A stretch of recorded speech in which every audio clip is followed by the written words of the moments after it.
আসসালামু আলাইকুম। মার্কিন যুক্তরাষ্ট্রের ইতিহাসে প্রায় সব রেকর্ডই ভেঙেছেন Donald Trump as a president হিসেবে। আমরা জানি আগামী নভেম্বরে মার্কিন যুক্তরাষ্ট্রে প্রেসিডেন্ট নির্বাচন অনুষ্ঠিত হতে যাচ্ছে। সেই নির্বাচন ঘিরে ইতিমধ্যেই প্রচারণা চলছে। সেই প্রচারণায় নানা ধরনের অভিযোগ, পাল্টা অভিযোগ উঠে এসেছে। সেই পরিস্থিতিটা আমরা বাংলাদেশে বসে বেশ এনজয় করছি।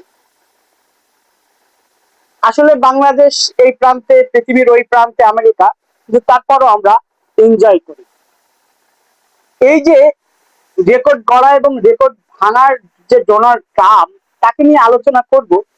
তার আগে আমরা একটু জেনে আসি ইরান এবং মার্কিন যুক্তরাষ্ট্রের সর্বশেষ যে আলোচনা হওয়ার কথা ছিল তার কি পরিস্থিতি।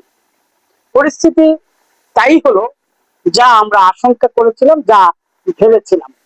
অর্থাৎ আহ শান্তি আলোচনা যে দ্বিতীয় দফার বৈঠক হওয়ার কথা ছিল, সেই বৈঠকটি হয়নি। এরপরে মার্কিন যুক্তরাষ্ট্রের প্রেসিডেন্ট ডোনাল্ড ট্রাম্প তিনি নিজেই ঘোষণা দিলেন যে যুদ্ধবিরতি যা ছিল সেটা চলবে অনির্দিষ্টকালের জন্য। মজার বিষয়টা হলো,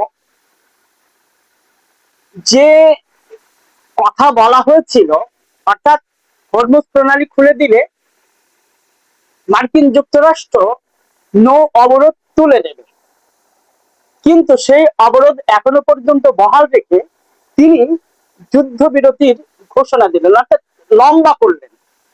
এর মধ্যে কি হলো, হরমুজ প্রণালী খুলে দিয়ে আবার সেটি বন্ধ করা হলো।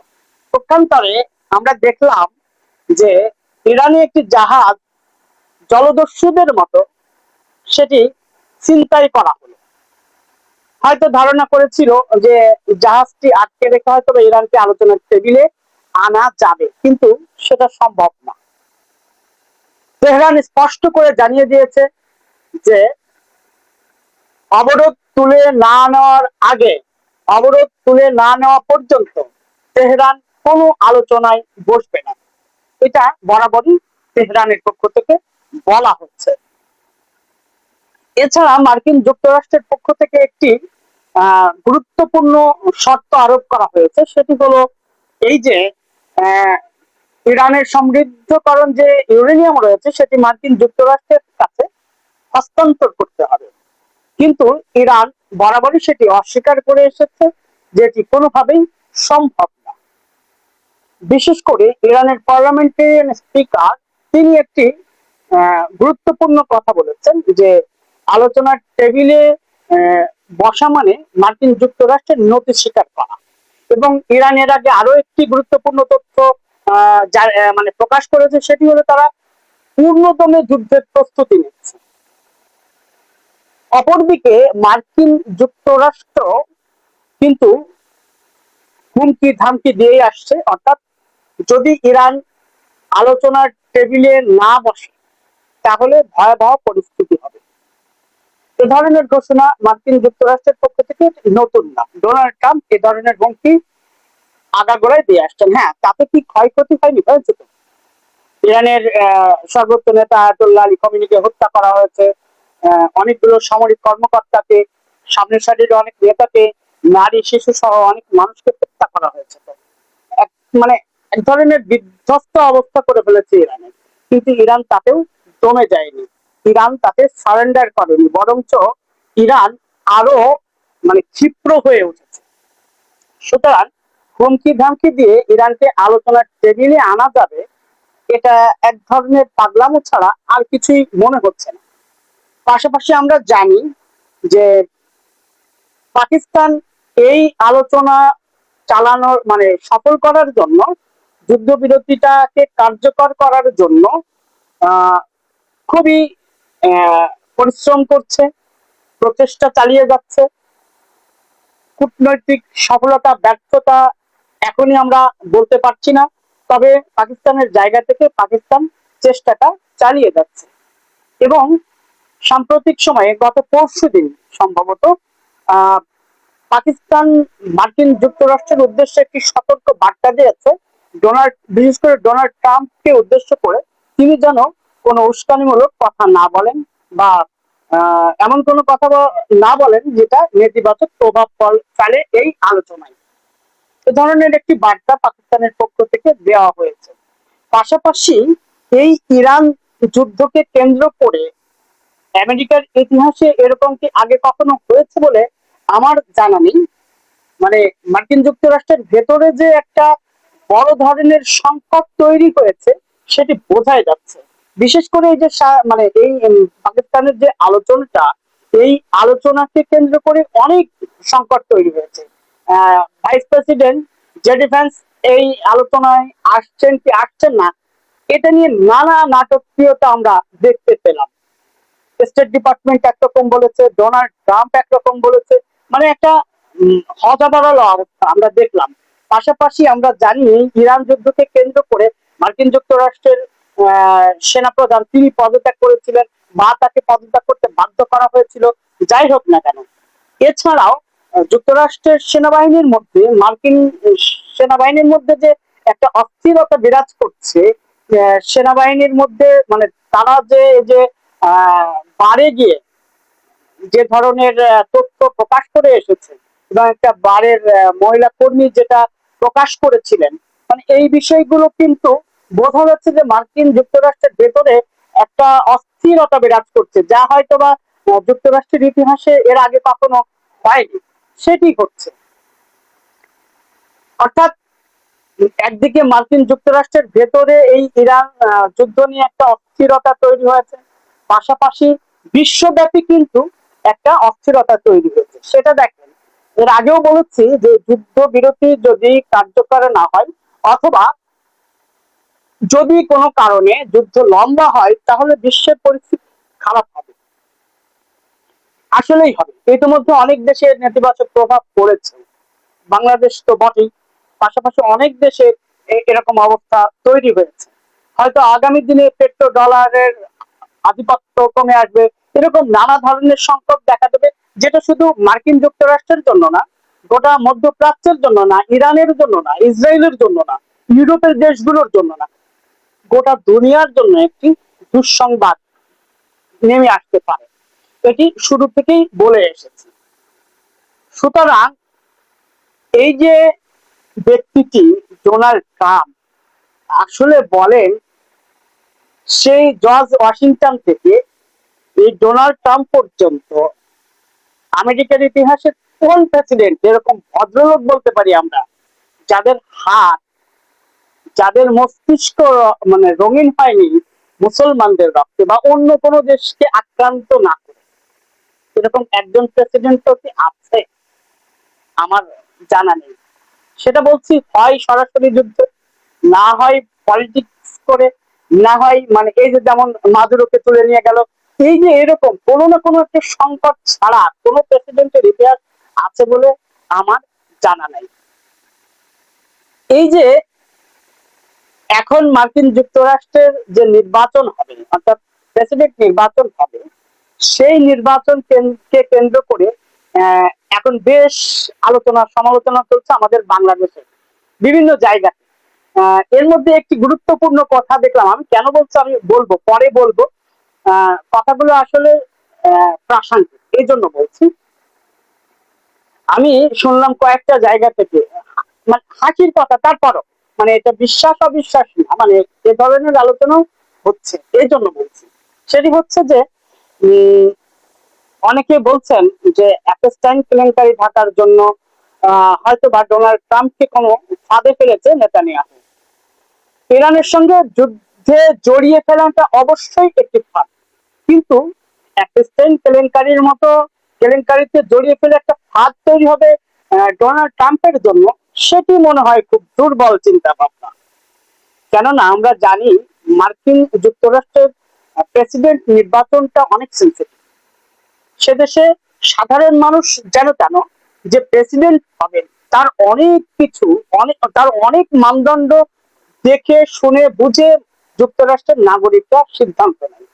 কিন্তু আমরা জানি এর আগে যখন হিলারি ক্লিন্টনের সঙ্গে তিনি প্রথম নির্বাচনে অংশগ্রহণ করেন, তখন তার বিরুদ্ধে একটা ঘোরতর অভিযোগ উঠেছিল নারী কেলেঙ্কারি। সেই নারী অর্থাৎ যে নারী কেলেঙ্কারির অভিযোগে অভিশংসন হয়েছিল বিল ক্লিন্টনের বিরুদ্ধে। আমেরিকার ইতিহাসে আরো মানে প্রথম অভিশংসন হয়েছিল সম্ভবত অ্যান্ড্রু জনসনের বিরুদ্ধে। তিনি প্রথম, তার বিরুদ্ধে প্রথম অভিশংসন হয়। এরপরে আরো একজন প্রেসিডেন্ট ছিলেন রিচার্ড হ্যাঁ রিচার্ড নিক্সন, তার বিরুদ্ধে। নিক্সন যদিও মার্কিন যুক্তরাষ্ট্রের অত্যন্ত জনপ্রিয় একজন প্রেসিডেন্ট ছিলেন, তারপরেও তার বিরুদ্ধে অভিশংসন হয়েছিল।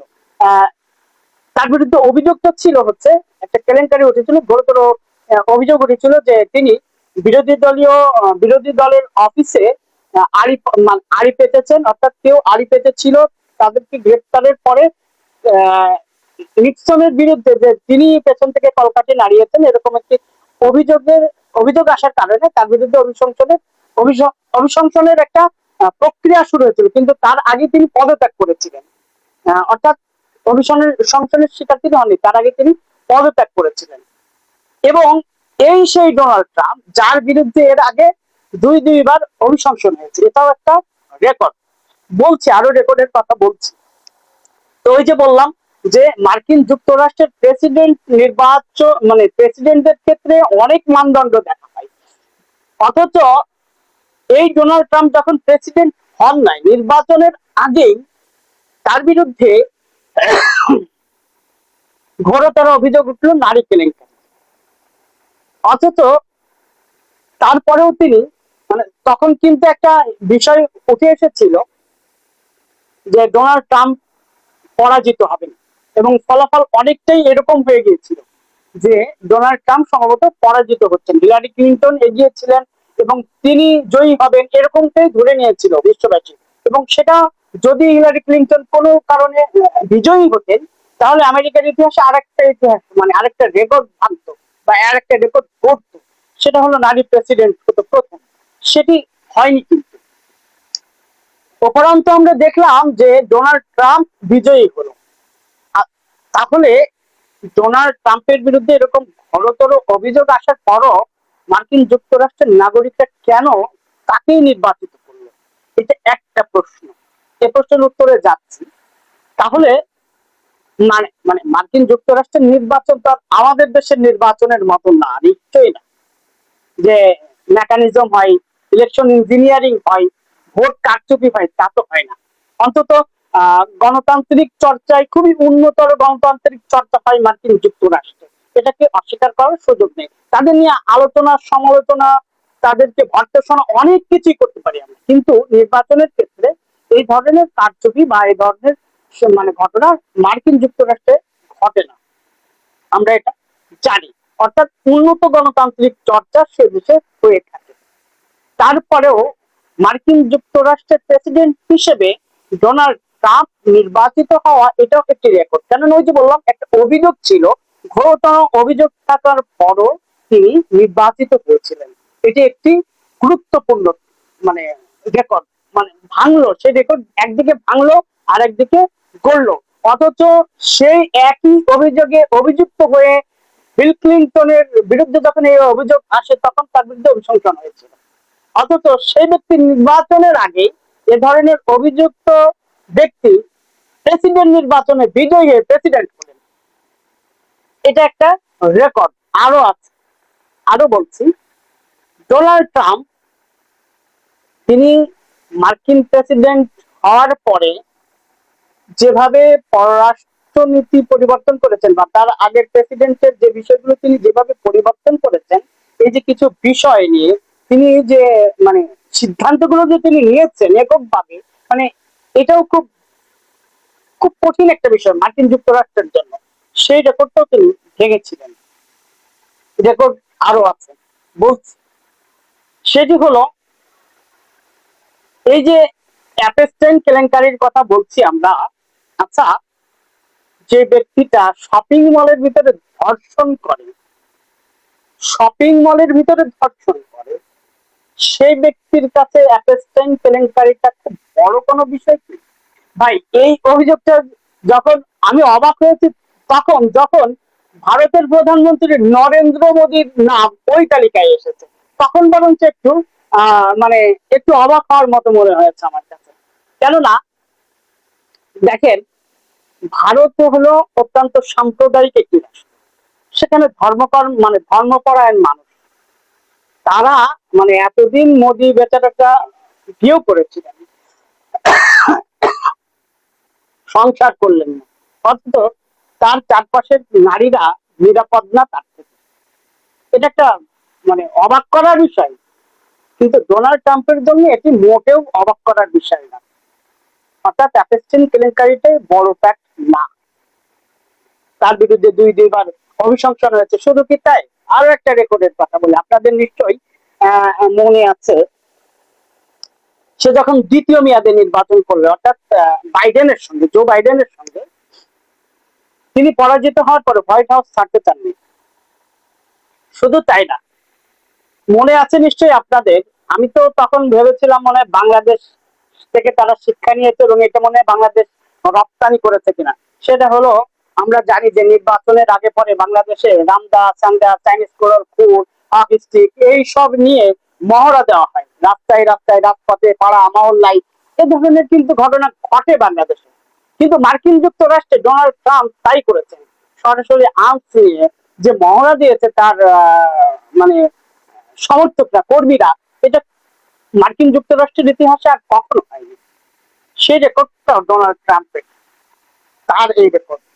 অতএব রেকর্ড ভাঙা গড়ায় ডোনাল্ড ট্রাম্পের অনেক রেকর্ড আছে। এমন যে ব্যক্তি করোনার সময়ে মাস্ক খুলে চালে ফেলে দেয়, সেটাও একটা রেকর্ড।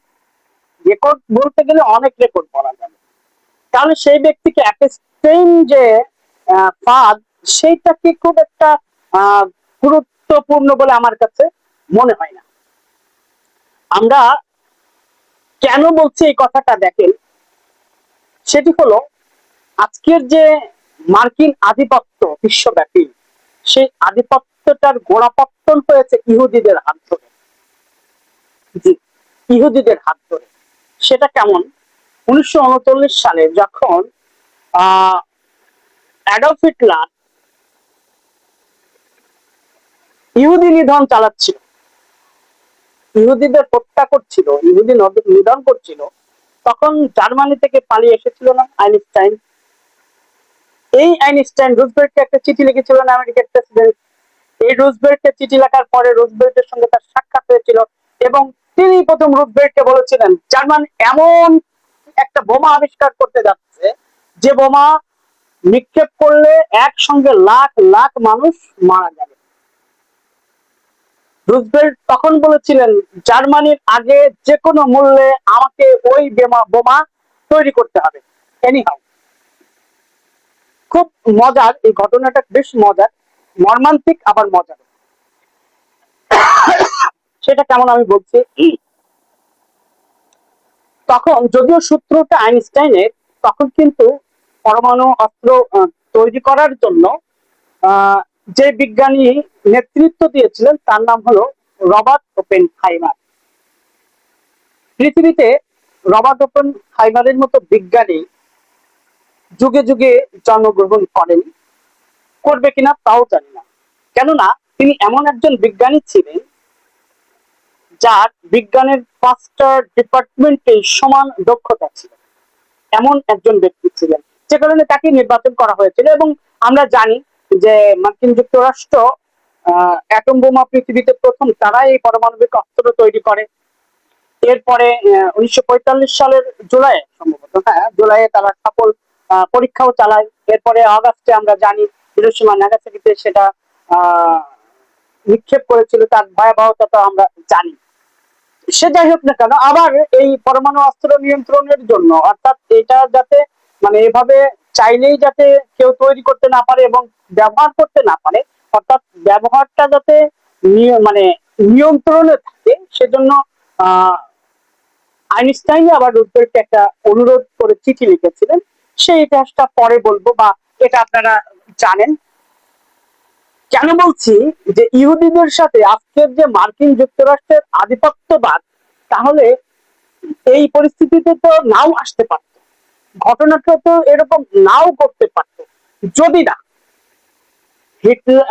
না হিটলারের ধাকে আইনস্টাইন এই তথ্যটা মার্কিন যুক্তরাষ্ট্রের কাছে মানে ফ্লাশ করতো, তাহলে কিন্তু এরকম ঘটনা নাও ঘটতে পারতো, পৃথিবীর ইতিহাস পাল্টে যেতে পারতো, যেত হয়তো না। তাহলে কেন ইহুদিদের কথাই মানে এবার নিশ্চয়ই আপনারা বুঝতে পারছেন যে ইহুদিরা কেন মানে ইহুদিদের কথায় কেন মার্কিন যুক্তরাষ্ট্র ওঠে এবং বসে। শুধু ডোনাল্ড ট্রাম্প কি মানে ডোনাল্ড ট্রাম্পই কি ইসরায়েলের কথায় ওঠে বসে? কোন প্রেসিডেন্ট আছে যে ইসরায়েলের কথা শোনে নাই এ পর্যন্ত, সেই 1948 সাল থেকে? দেখেন তো, ইসরায়েল রাষ্ট্র ঘোষণার আগে থেকেই বলছি, তারপরেও ইসরায়েল রাষ্ট্র ঘোষণার পরের থেকে কে আছে এরকম? নেই। এবং আমেরিকার ইতিহাসে বললাম না যে জর্জ ওয়াশিংটন থেকে ডোনাল্ড ট্রাম্প পর্যন্ত কোন প্রেসিডেন্ট নেই যারা ভদ্রলোক বলা যায় আমাদের ভাষায়। মানে আরেকটা মজার কথা বলি, মানে ব্রিটিশদের সাথেও আমেরিকার ঘুটু কেন? ভাই আমেরিকার আবিষ্কার করছে কি কলম্বাস, সেও তো মানে ব্রিটিশ নাগরিক ছিলেন, তাই না? মানে আবিষ্কার তো তারাই করেছে তাদেরকে, সুতরাং তাদের সাথে তাদের নেগোসিয়েটটা ভালো থাকবে, এটাই স্বাভাবিক। তাদের মানে এই যে দহরম মহরম সম্পর্কটা তো মানে এটা নতুন কিছু না, একটা আলোচনা প্রাসঙ্গিক হোক আর অপ্রাসঙ্গিক হোক, মানে একটার সাথে যে একটা একেবারে মানে কোনো না কোনো মিল আছে ভাই, আমি এইটা বলতে চেয়েছি। তো যাই হোক, এখন আসি যে আমরা ফিরে আসি মূল জায়গায়, যে কেন অভিযোগ থাকার পরও ডোনাল্ড ট্রাম্প বিজয়ী হলেন। মূলত আমেরিকার ইতিহাসে আমেরিকান নাগরিকরা আর যাই হোক প্রেসিডেন্ট নির্বাচনটাকে অন্যরকম ভাবে দেখেন। তারা কোনো নারী প্রেসিডেন্ট এ পর্যন্ত নির্বাচিত করেন নাই, ফলে হিলারি ক্লিন্টনকেও শেষ পর্যন্ত বিজয়ী করা হয়নি, বা তাকে শেষ পর্যন্ত যথেষ্ট পরিমাণ সমর্থন দেওয়া হয়নি। এখন হয়তো অনেকেই ভাবছে কমলা হ্যারিস হয়তো বা ডোনাল্ড ট্রাম্পকে পরাজিত করবেন। পরিস্থিতি পরিবেশের আলোকে এরকমটি মনে হলেও সর্বশেষ কি হয় সেটি কিন্তু আমরা এখনো মানে বলতে পারছি না, তবে অনুভব কিছুটা করতে পারছি। পরিস্থিতি পরিবেশ থেকে মনে হচ্ছে কমলা হ্যারিস মনে হয় এবার জিতে যাবে। ইরান যুদ্ধ, নানান ধরনের সংকট, কারণ কমলা হ্যারিস ইতিমধ্যে আহ ট্রাম্পের বিরুদ্ধে ধরনের অভিযোগ করেছে যে মার্কিন যুক্তরাষ্ট্রের নাগরিকরা সেনাবাহিনী চাইনি এ ধরনের সংকটে পড়তে, তাদেরকে জোর করে এই পরিস্থিতিতে ঠেলে দেওয়া হচ্ছে। যদিও অভিযোগগুলো গুরুতর গুরুতর অভিযোগ বটে মার্কিন যুক্তরাষ্ট্রের জন্য, কিন্তু তারপরও সর্বশেষ মনে হয় না মার্কিন নাগরিকরা কমলা হ্যারিসকে ক্ষমতায় আনবেন বলে মনে হচ্ছে না। আমার কাছে যেটি মনে হয়, যদি হয় সেটি হবে নতুন আরেকটি ইতিহাস আমেরিকার জন্য। কিছু রেকর্ড ভাঙবে, কিছু রেকর্ড গড়বে, এটি স্বাভাবিক। কিন্তু আমার কাছে কেন জানি মনে হচ্ছে যে যদি এখানে ডোনাল্ড ট্রাম্পের বিরুদ্ধে কোনো পুরুষ প্রার্থী থাকতো, তাহলে হয়তো আমি বলতাম যে না, ডোনাল্ড ট্রাম্প হয়তো পরাজিত হলেও হতে পারে। কিন্তু কেন জানি মনে হচ্ছে যেহেতু নারী প্রার্থী, নারী প্রতিদ্বন্দ্বী, সুতরাং সেখানে মনস্তাত্ত্বিক ভাবেই আমার কাছে মনে হচ্ছে কমলা হ্যারিস পিছিয়ে থাকবেন। এটা হচ্ছে, এটা আমি বলছি না, এটা শুধুমাত্র আমার আহ ধারণা মাত্র, আর কিছুই নয়। এবার আসি এই যুদ্ধবিরতি, অর্থাৎ ইরানের সঙ্গে এই যুদ্ধবিরতি। এই যে ডোনাল্ড ট্রাম্প এককভাবে ঘোষণা করলেন, অর্থাৎ অনির্দিষ্টকালের জন্য এই যুদ্ধবিরতি এককভাবে ঘোষণা করলেন, এর পেছনে ডাল মে কুছ কালা হয়, কোন ঘটনা আছে। এই লোকটা যখনই এই ধরনের কোন সিদ্ধান্ত গ্রহণ করে, তারপর বড় ধরনের কোনো অঘটন ঘটায়। আমরা জানি যে এর আগে আলোচনা কথা বলে আয়াতুল্লাহ আলী খামেনিকে হত্যা করেছে। হয়তো অতীতের তুলনায় ইরানও অনেক বেশি সচেতন থাকবে, এটি ধারণা করছি আমরা। কিন্তু পাশাপাশি এটাও বুঝতে হবে মোসাদ, তারপরে সিআইএ এর মতো গোয়েন্দা সংস্থাগুলো নজরদারি এড়ানো খুব কঠিন একটি বিষয়। নিশ্চয়ই সেখানে কোনো গোয়েন্দা নজরদারি চলছে, কোনো কুটো কৌশল চলছে। ট্রাম্প সহসাই এই কথা বলবে, এর পেছনে অবশ্যই এটি উদ্দেশ্য প্রণোদিত কোনো সিদ্ধান্ত, এটি কেন জানি মনে হচ্ছে। সুতরাং যদি আবারও এরকম কোনো হঠকারী সিদ্ধান্ত ডোনাল্ড ট্রাম্প নিয়ে ফেলেন, তাহলে ইরান এবার ছেড়ে কথা বলবে বলে মনে হয় না। আর এই পরিস্থিতি তৈরি হলে বিশ্বে সত্যি একটি মানে ভয়াবহ পরিস্থিতি তৈরি হতে পারে বলে ধারণা করতে পারি, আশঙ্কা করতে পারি। তবে সবশেষে জন্য অন্তত এইটুকুন আশা করব, একটা দীর্ঘমেয়াদী শান্তি আলোচনা হোক। আমরা জানি যে স্যাংশনের কারণে ইরানের প্রায় $20 বিলিয়ন আটকা পড়ে আছে। কম হোক বেশি হোক, হয়তো একটা নেগোশিয়েট করতে পারে। বল হয়তো বা আমেরিকার কোর্টে, সবাই কম বেশি বলছে যে বল এখন আমেরিকার কোর্টে, আমিও সেটাই মনে করি। কিন্তু রেফারির বাঁশি তো কাউকে বাঁচাতে হবে, সেই বাঁশিটা পাকিস্তান একা বাজাতে পারবে কিনা আমার কাছে কেন জানি সন্দেহ হচ্ছে। সুতরাং যুদ্ধবিরতি আলোচনার কোনো বিকল্প নেই, যেমন তেমন কোনো কারণে যদি যুদ্ধ আবার বেঁধে যায়, তাহলে এই পরিস্থিতি থেকে নিস্তার আমাদের কারণে। ভালো থাকবেন।